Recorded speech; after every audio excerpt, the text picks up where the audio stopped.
Chers amis, chers frères et sœurs, heureux de vous retrouver encore une fois sur ce plateau devant nous, même si vous êtes loin. Nous avons la technique pour nous rapprocher, mais aussi nous avons l'amour de Dieu en particulier pour nous rapprocher les uns des autres.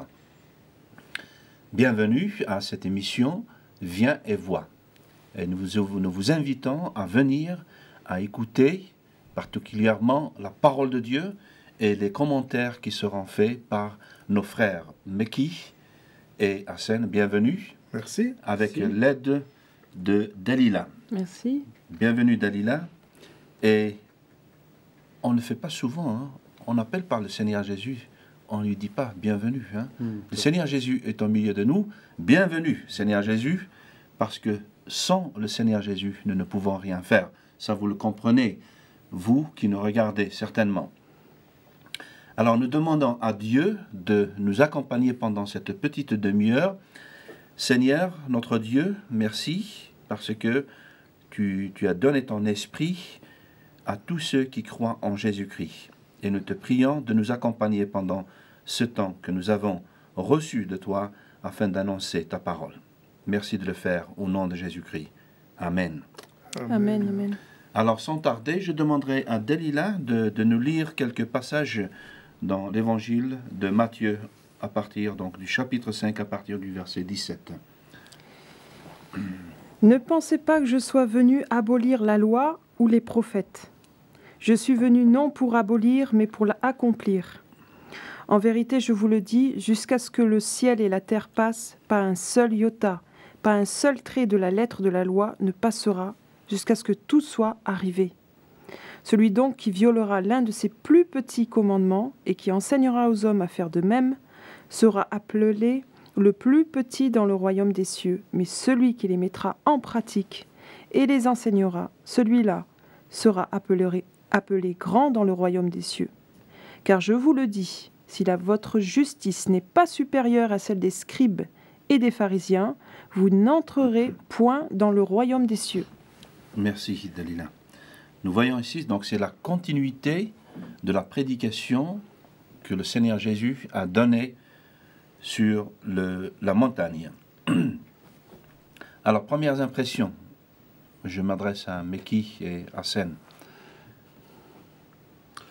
Écoutez, la première impression, c'est qu'on a le sentiment que Jésus place la barre encore plus haute. C'est-à-dire l'exigence. L'exigence du royaume des cieux demande beaucoup plus des disciples que la simple pratique servile de la loi. De Moïse, en l'occurrence. Ouais. Mais qui, première impression? Il attache en effet une importance à ce que nous puissions mettre la parole de Dieu en pratique, mais de ne pas aussi utiliser la parole pour la traduire à sa convenance. Et il dit que pas un trait de iota sera ôté. Qu'est-ce que c'est qu'un iota? C'est la lettre grecque, c'est la lettre I, la lettre grecque.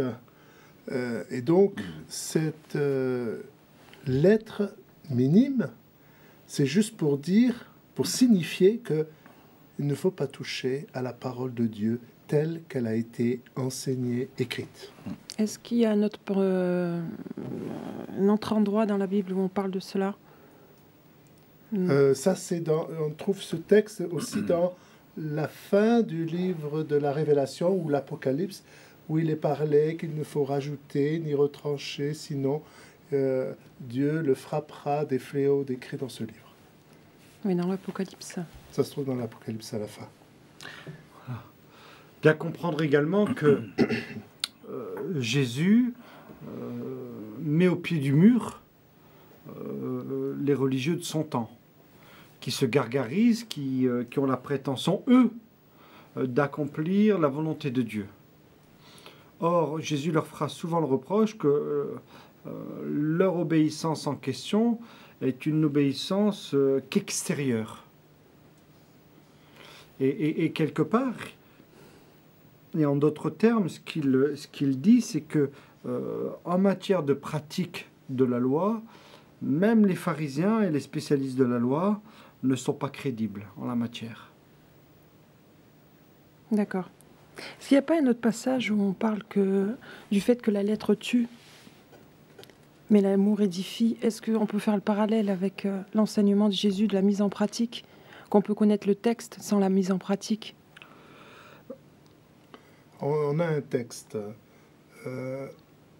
Jésus a dit, le fou sur le sable a bâti sa maison. Mais le sage a bâti sa maison sur du roc. Et il l'a mis en relation avec les textes, avec la parole même de Dieu. Celui qui met en pratique sera comme celui qui a posé son fondement sur du roc. Le fondement de sa maison sur du roc. Je crois qu'on le verra à la fin de ce sermon sur la montagne. Oui. Mais ce que je propose, c'est, dans le passage qui a été lu, d'essayer de se sortir de l'idée qu'il y aurait avant tout et en premier lieu une application morale. Quand Jésus dit « Ne vous imaginez pas que je suis venu abolir ce qui est écrit dans la loi ou les prophètes, je ne suis pas venu pour abolir mais pour accomplir ». En d'autres termes, Jésus dit qu'il est la finalité du message, qu'il est le plein accomplissement du message des prophètes de l'Ancien Testament, de la loi et des prophètes de l'Ancien Testament. Et quand il dit « mais pour accomplir », il est en train de placer son autorité au-dessus de la loi et des prophètes, mais que la vraie et la bonne interprétation est la sienne et non pas celle des spécialistes de la loi et des pharisiens, donc des religieux de son temps. Donc, au travers de sa vie, de son témoignage, de sa mission, Jésus accomplit. Absolument, c'est exactement cela. Il se déclare être une position clé dans l'histoire du salut. Et c'est ça qui est inouï. Et l'écriture s'accomplit en lui et en lui seul, et elle ne pourra plus jamais être elle ne pourra plus jamais être lue comme on l'a lu avant sa venue. Elle prend toute sa signification. Sa pleine signification, et c'est Jésus seul qui lance, qui jette une clarté unique et définitive sur la loi et les prophètes. Oui. Donc plus jamais elle ne pourra être lue après lui, décidément, comme elle l'a été avant lui. Et c'est dans ce sens-là où il est l'accomplissement de la loi et des prophètes. On regarde le verset 19, celui donc qui violera l'un de ces plus petits commandements, etc. Est-ce que ça nous parlerait de la falsification de la Bible, de la parole de Dieu? Ça existe dans le fait que les gens, pas de la Bible, mais les gens interpréteraient de façon à dire « Oh, la Bible a été falsifiée ». Et donc, on est en droit de dire elle n'a plus de valeur. Mais ce qu'il faut savoir, c'est que la Bible, elle est parole de Dieu, révélée à l'homme, et en même temps inspirée de Dieu pour que nous recevions instruction. Alors,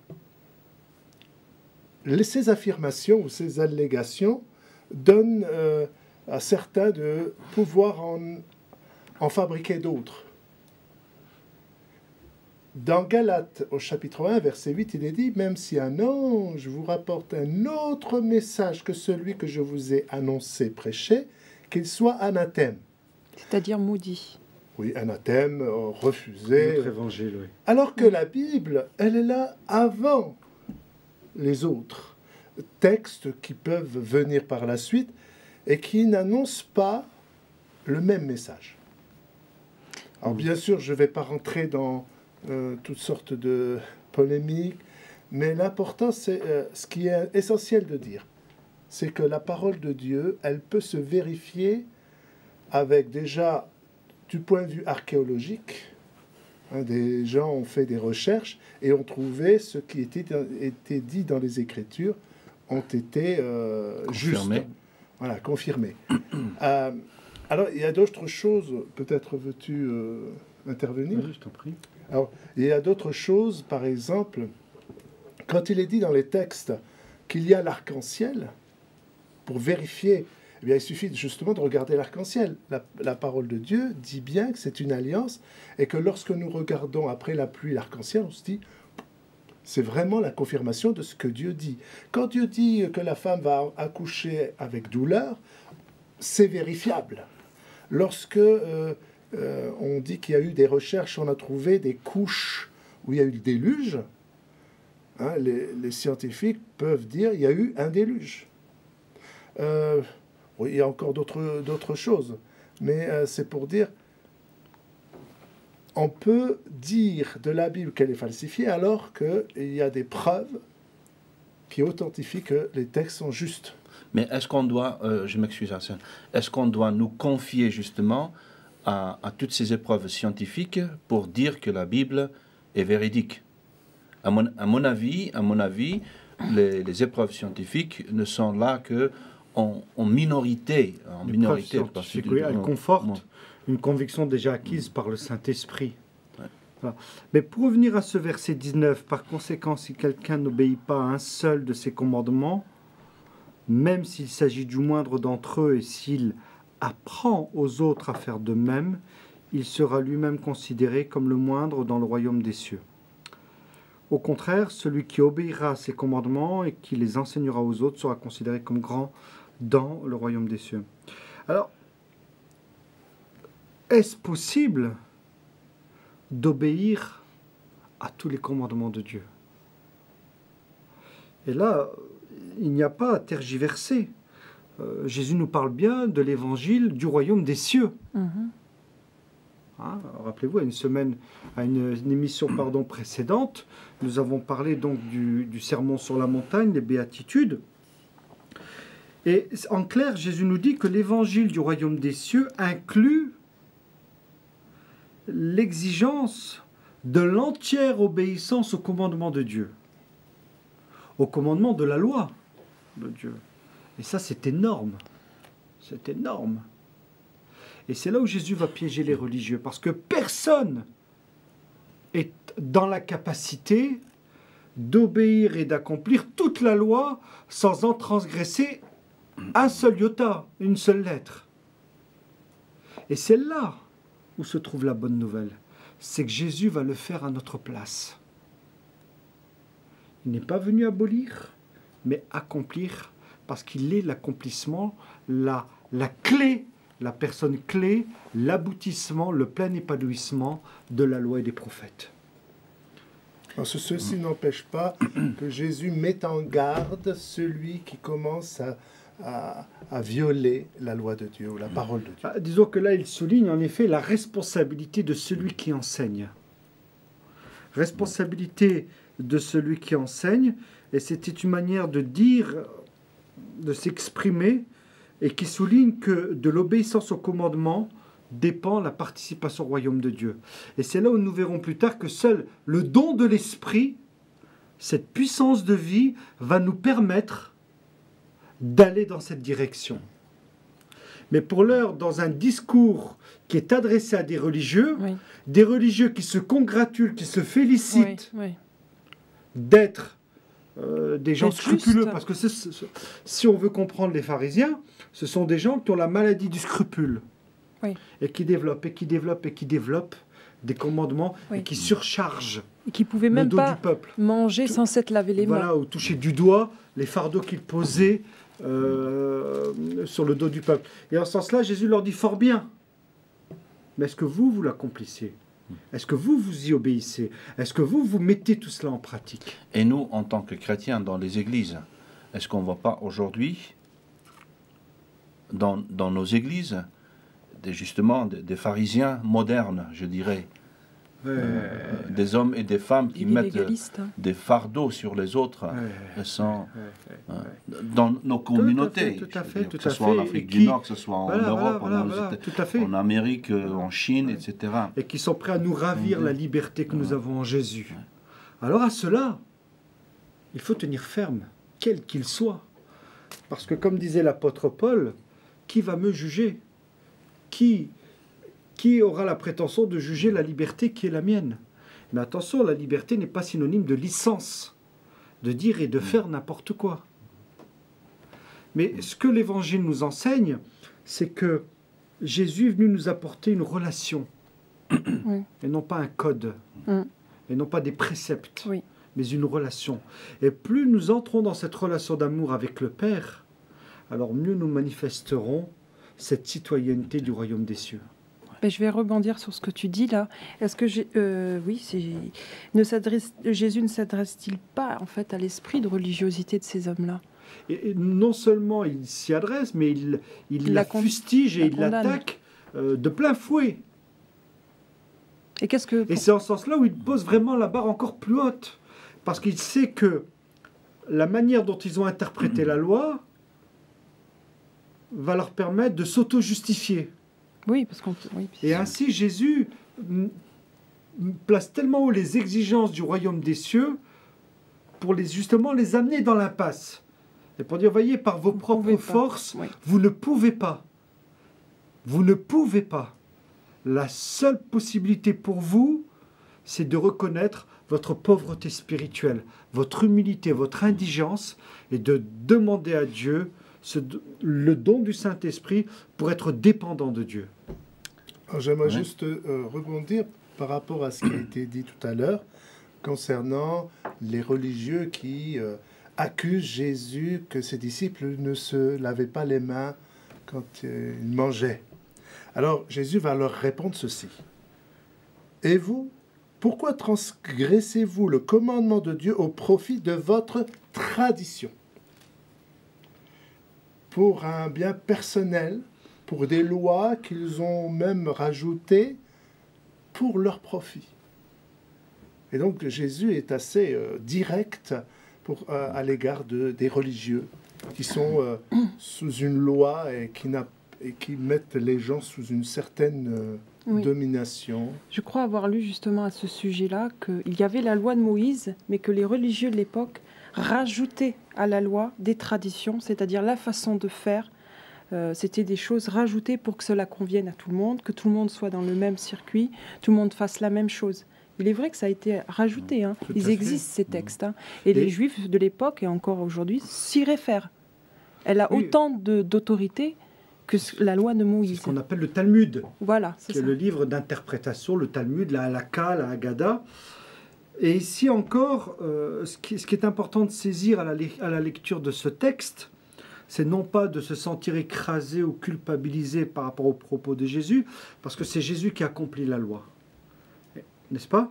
Mais de bien comprendre que la grâce de Dieu s'exerce pour ceux, pour celles qui se reconnaissent, c'est important, spirituellement pauvres, qui savent que les choses ne peuvent pas dépendre de leur capacité, de leur propre force. Et ainsi, c'est la grâce de Dieu dans notre vie, cet amour de Dieu qui va rendre possible l'obéissance à ses exigences, à ses traits de caractère du citoyen du royaume de Dieu. Bon, moi je reviens sur, en quelque sorte, une question que je vous ai toujours posée. Un exemple concret? Oui, des exemples concrets. Oui, on en a, hein. Oui, des exemples concrets, afin de, comment vous faites passer le message, comment reçu, je dirais, le message, et comment, comment vous vivez cette situation dans l'Église. Si vous avez des exemples bien concrets, vous n'avez pas besoin de citer des noms, bien entendu, mais des exemples concrets. Parce que vous en avez, certainement. Par exemple, pour une certaine application ou une mauvaise compréhension des textes bibliques. C'est quelqu'un qui disait on m'a enseigné qu'il ne faut pas avoir, c'est un texte de l'Ancien Testament, d'image, de représentation quelconque qui se trouve sur la terre comme au ciel. Et dans les textes de la Bible, il est dit qu'il ne faut pas se prosterner devant. Alors, cette personne est venue me dire « on m'a dit que je ne pouvais pas, alors j'ai jeté mes affaires. » Tout ce qui était de la broderie, où il y avait du dessin dessus, elle l'a jeté à la poubelle. Mais à cause d'une mauvaise interprétation des textes. Et je dis, mais non, tu aurais pu me le donner. Parce qu'il ne s'agit pas de cette interprétation. C'était une très belle broderie alors. C'était une très belle broderie faite à la main. Et là, je trouve ça inadmissible que l'on puisse enseigner de cette manière des textes hors contexte. Hassan. Oui. Alors bon, c'est vrai que les exemples concrets me viennent moins à l'esprit, parce que Becky et moi, on est fait différemment, on va dire. Mais revenir sur une idée qui peut être mise en pratique et dire à nos chers téléspectateurs que